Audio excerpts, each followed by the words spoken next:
नमस्कार, स्वागत है आप सभी का आपके आरोही यूट्यूब चैनल पर। आज हम आप लोगों को पुनः आधुनिक भारत की तरफ ले चलते हैं।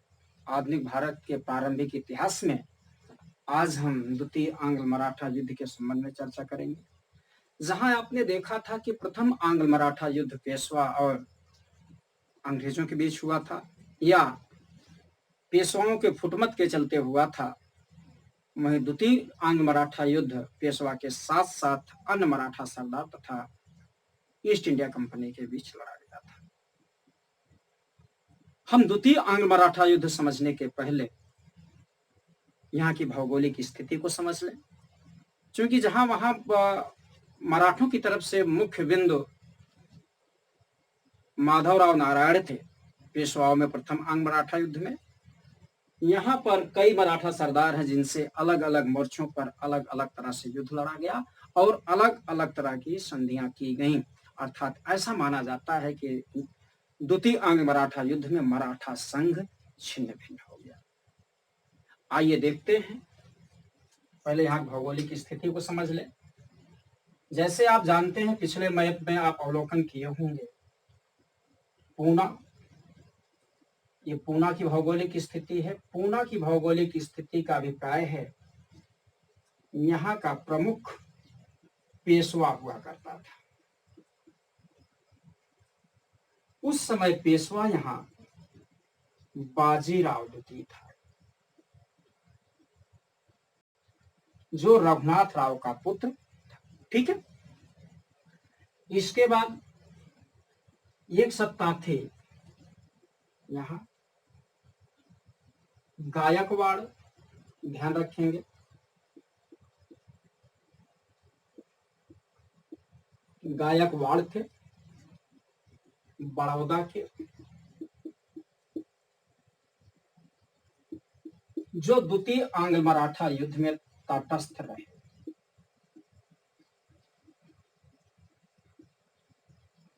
पूछा भी जाता है कि द्वितीय आंग्ल मराठा युद्ध में कौन सा मराठा सरदार शुरू से लेकर अंत तक तटस्थ रहा।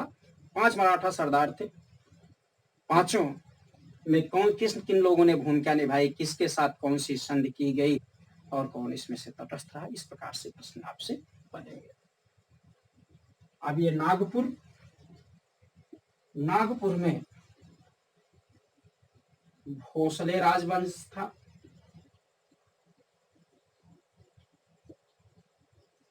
इस समय यहाँ रघुजी भोसले द्वितीय थे। ध्यान दीजिए, ग्वालियर में सिंधिया थे,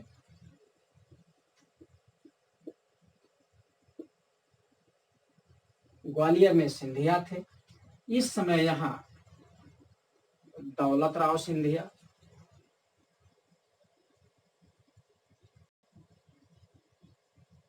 दौलत राव थे, जो महादजी सिंधिया के दत्तक पुत्र थे।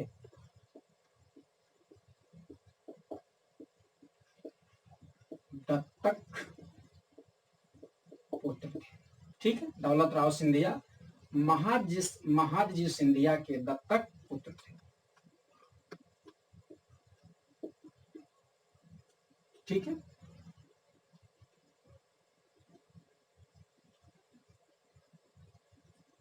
इंदौर में होलकर राजवंश था।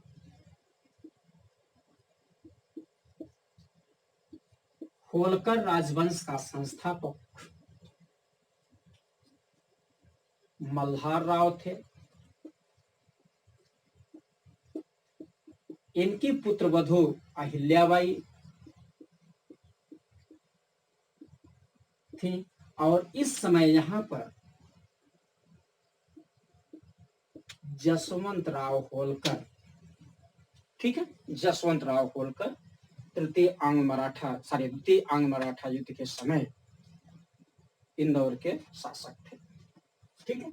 अब देखा जाए तो 5 सत्ता दिखाई पड़ती है इस समय। पहले पे पूना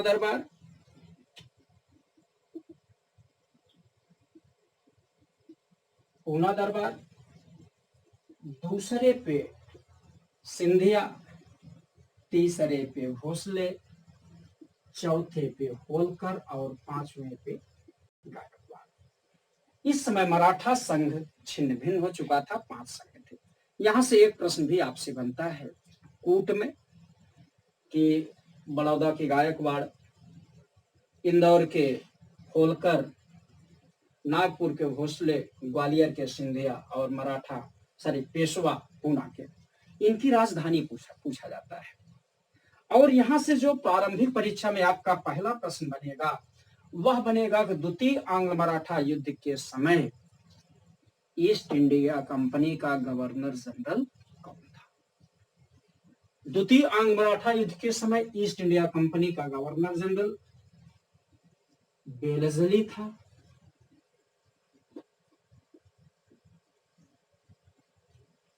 अगर द्वितीय आंग्ल मराठा युद्ध के समय वेलेस्ली गवर्नर जनरल था तो पेशवा कौन था, तो पेशवा बाजीराव द्वितीय था। ठीक, जैसे देख रहे हैं कि पूरी भौगोलिक स्थिति का अवलोकन करने के बाद अगर भौगोलिक स्थिति का अवलोकन कर लेते हैं,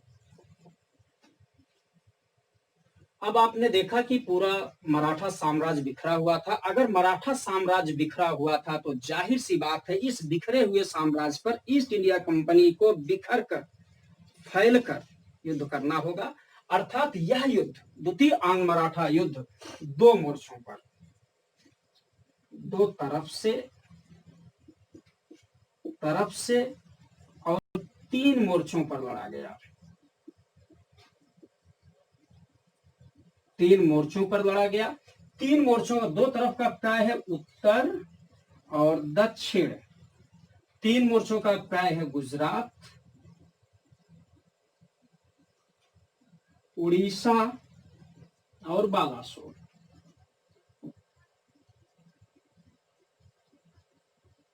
बुंदेलखंड।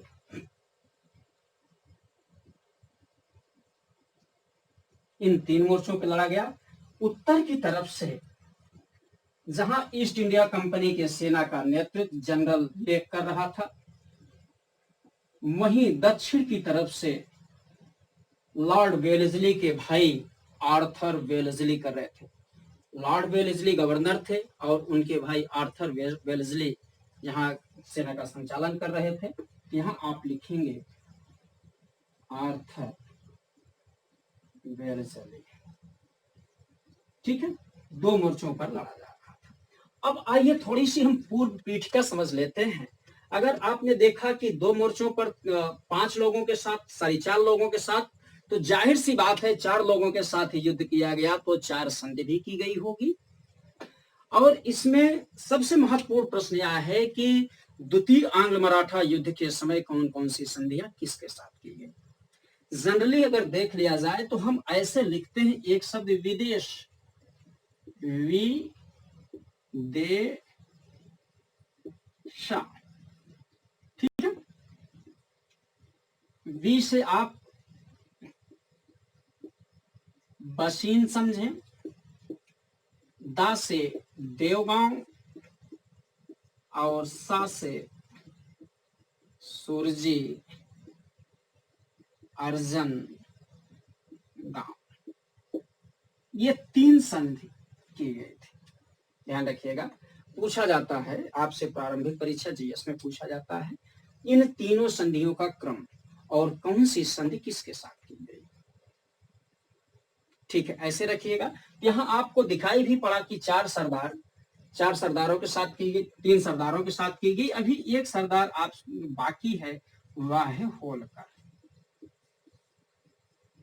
होलकर के साथ स्वतंत्र संधि की जाएगी। इस प्रकार से 4 सरदारों के साथ 4 संधि और गायकवाड़ यहाँ तटस्थ रहता है। ठीक है, गायकवाड़ यहाँ तटस्थ रहता है। इस प्रकार से देखा जाए तो द्वितीय आंग्ल कर्नाटक युद्ध के समय यहाँ की भौगोलिक स्थिति और यहाँ का मराठा संघ था। जैसे आप जानते हैं प्रथम आंग्ल मराठा युद्ध के समय नाना फडणवीस मराठों का एक बड़ा भाई काउंसिल या 12 भाई काउंसिल बनाकर उस दल का संचालन कर रहा था। उस समय सबसे योग्य मराठा सरदार था। 12 भाई काउंसिल में 12 मेंबर थे, जिसके नाम पर 12 भाई काउंसिल कहा गया। नाना फडणवीस की मृत्यु सन 1800 में हो जाती है। नाना फडणवीस की महत्वाकांक्षा के चलते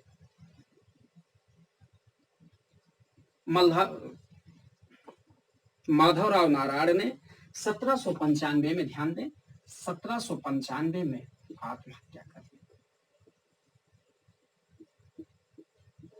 माधवराव नारायण ने आत्महत्या इसलिए कर दी माधवराव नारायण ने कि नाना फडणवीस इनकी बात नहीं मान रहे थे।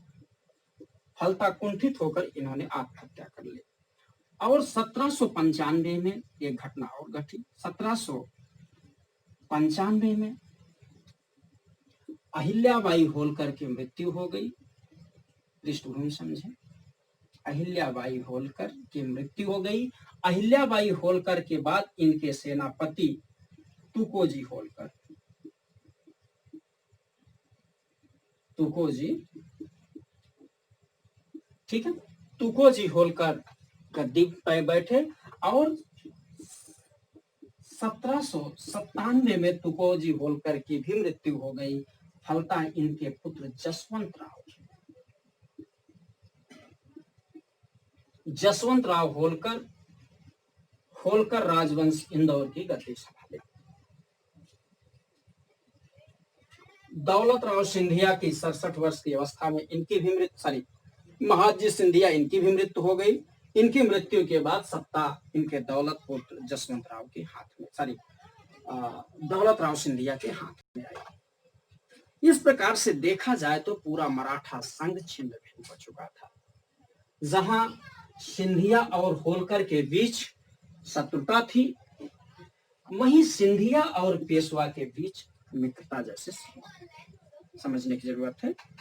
फिर से सुन लीजिए, जहां सिंधिया और होलकर के बीच शत्रुता थी, वहीं सिंधिया और पेशवा के बीच, बाजीराव द्वितीय के बीच मित्रता थी। जैसे ही दौलत राव सिंधिया बाजीराव द्वितीय की मदद करने आए और उसी स्थिति में जसवंत राव होलकर सिंधिया के यहाँ अटैक करते हैं। फलतः महादजी सिंधिया ने एक इटालियन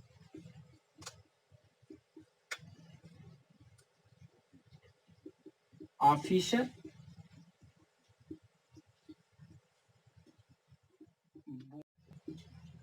बुआइन, ध्यान रखिएगा, बोनो दा बुआइन को अपने सेना में रखा था। फलता बोनो दा बुआइन के सूझबूझ के चलते होलकर पराजित हुआ या सिंधिया विजय हुआ।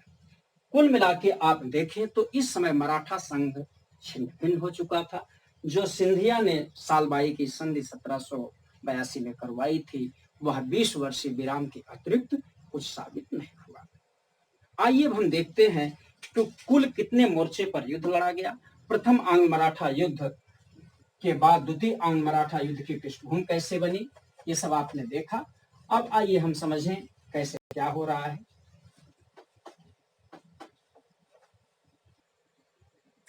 आइए देखते हैं कि द्वितीय आंग्ल मराठा युद्ध के समय जो संधियां हुई हैं, उन संधियों के कारण कुछ युद्ध रहे, कुछ षड्यंत्र रहे। जैसे देखा जाए, पहली संधि यहाँ द्वितीय आंग्ल मराठा युद्ध के समय वसीन की संधि दिख रही है। तो वसीन के संधि के पीछे कारण ये रहा कि जसवंत राव होलकर के भाई बिट्ठू जी की हत्या पूना दरबार ने या बाजीराव द्वितीय ने करवा दी। फलतः दोनों के बीच युद्ध हुआ और युद्ध के परिणामों स्वरूप पेशवा और सिंधिया की संयुक्त सेना पराजित हुई। उस पराजय के बाद फिर वही कहानी जो रघुनाथ राव ने किया था। पराजय के बाद बाजीराव द्वितीय कंपनी के पास गए और कंपनी से एक संधि की, जिसे वसीन के संधि के नाम से जाना जाता है। प्रारंभिक परीक्षा में आपसे प्रश्न बनेगा कि वसीन की संधि किसके किसके बीच हुई, तो वसीन की संधि बाजीराव द्वितीय और कंपनी के बीच हुई। ठीक उसी प्रकार से जिस प्रकार से प्रथम आंग्ल मराठा युद्ध प्रारंभ होने के पहले सूरत की संधि रघुनाथ राव और हरनवी या ईस्ट इंडिया कंपनी के बीच हुई थी। अर्थात उसमें भी युद्ध के पहले एक संधि हुई थी, इसमें भी युद्ध के पहले एक संधि हो रही है। तो इस संधि की जो शर्त है, पहली शर्त है, इसमें कई बिंदु थे किंतु महत्वपूर्ण बिंदु जो है ये है, पेशवा ने अंग्रेजी संरक्षण स्वीकार कर लिया, पेशवा ने अंग्रेजी संरक्षण स्वीकार कर लिया तथा अंग्रेजी सेना पूना में रखना स्वीकार किया, वो भी पेशवा के खर्चे पर। चाहे जहां भी इनमें संधि होगी, सबसे महत्वपूर्ण बिंदु होगा कि यहाँ का राजा जो स्थानीय शासक होगा वह कुछ जमीन देगा, कुछ पैसे देगा, साथ ही एक अंग्रेजी सेना भी रखेगा, और ये बेलजिली के सहायक संधि की एक स्वरूप के अंतर्गत आता है।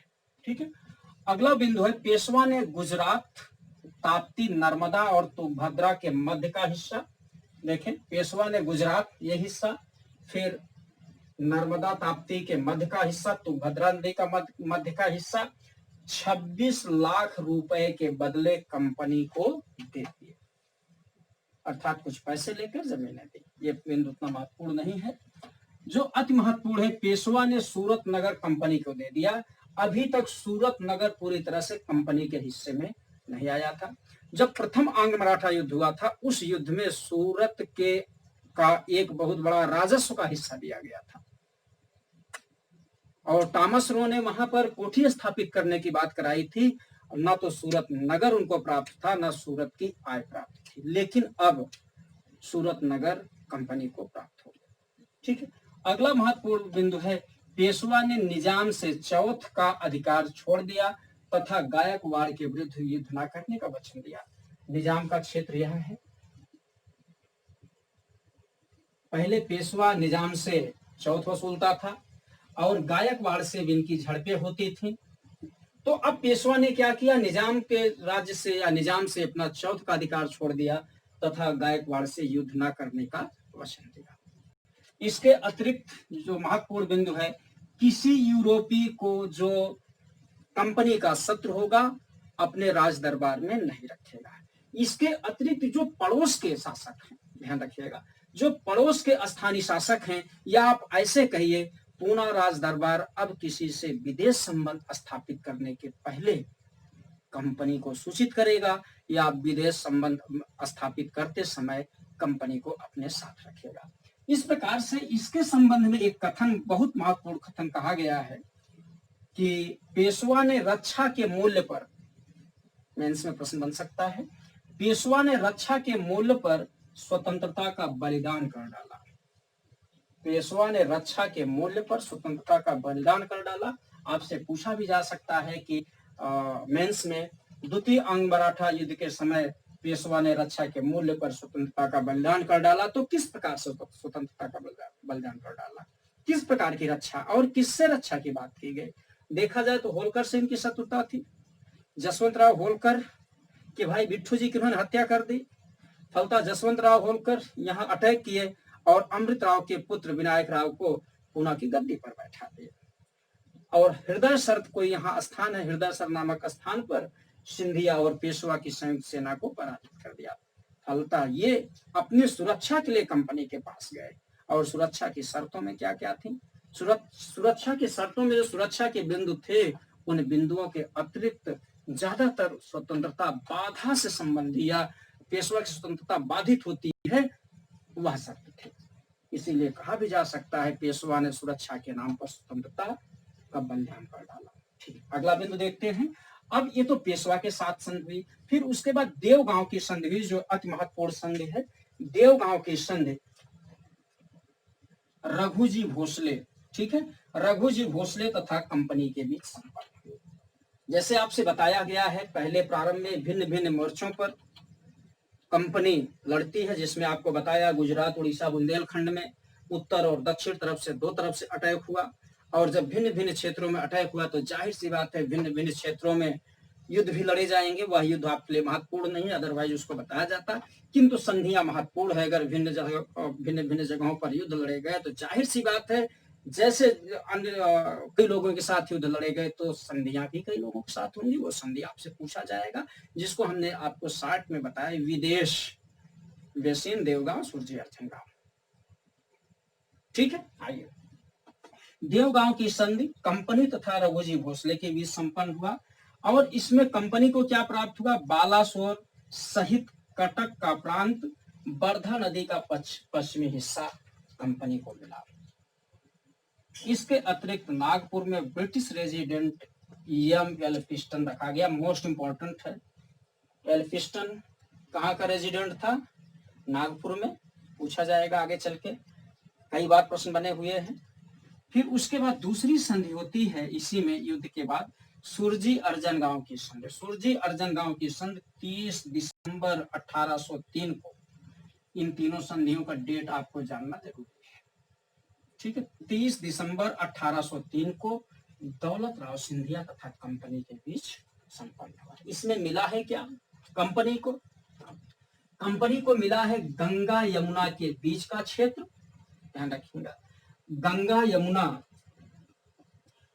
यमुना के बीच का क्षेत्र। उसके बाद जयपुर, जोधपुर तथा गोहद के राजपूत राजा के उत्तर के क्षेत्र जो है, जयपुर, जोधपुर और गोहद के जो राजपूत राज्य हैं उनके उत्तर के क्षेत्र जो पेशवा के अधिकार में थे, सिंधिया के अधिकार में थे, सिंधिया ये, ठीक है, सिंधिया के अधिकार में थे, उसके उत्तर के किले पर से सिंधिया अपना अधिकार छोड़ दिया। इसके अतिरिक्त जो महत्वपूर्ण बिंदु है, मैलकम को ग्वालियर में ब्रिटिश रेजिडेंट रखा गया, यह बिंदु महत्वपूर्ण है। इसके अतिरिक्त अब आपके लिए बचता है होलकर। होलकर जो अभी तक तटस्थ था, एक मंच पर नहीं आया था संयुक्त रूप से लड़ने। अगर ये लोग संयुक्त रूप से लड़े होते तो शायद इनकी पराजय ना हुई होती। गायकवाड़ तटस्थ ना होता तो युद्ध की स्थिति कुछ और होती। ऐसी स्थिति में अब होलकर से युद्ध लड़ना है। होलकर से युद्ध के बाद होलकर की पराजय। आइए देखते हैं होलकर से संपर्क। आइए अब देखते हैं ईस्ट इंडिया कंपनी तथा होलकर के साथ संबंध। जैसे आप जानते हैं कि होलकर 1804 तक अपने आप को युद्ध से अलग रखा था। पेशवा और सिंधिया के साथ ये संयुक्त नहीं हो पाया था। जब इसके ऊपर दबाव पड़ा तो ये 1804 में युद्ध में भाग लिया और कर्नल मॉनसन ने कोटा के समीप मुकुंदा घाटी दर्रे में इनकी सेना को पराजित किया और डींग जिले में होलकर स्वयं पराजित हुआ। फलता होलकर मजबूर होकर 7 जनवरी 1806 को संधि पर हस्ताक्षर किया। होलकर अपने समस्त क्षेत्रों से, राजपूताना के जो क्षेत्र थे, चंबल नदी के आसपास के जो इनके हिस्से थे, ठीक है, उन पर से अपना अधिकार छोड़ दिया।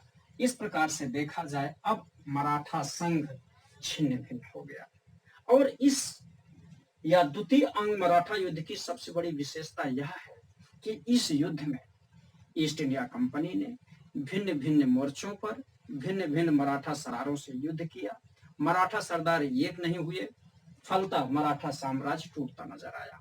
किंतु अभी पूरी तरह से मराठा साम्राज्य कंपनी के पास नहीं आ पाया। अब तीसरा अंग मराठा युद्ध देखना है। इसके आगे हम आप लोगों को जारी रखेंगे तीसरा अंग मराठा युद्ध, और वहां से संबंधित जो प्रश्न वो भी देखा जाएगा। तब तक आप इनको देखें, लाभान्वित हों। नमस्कार।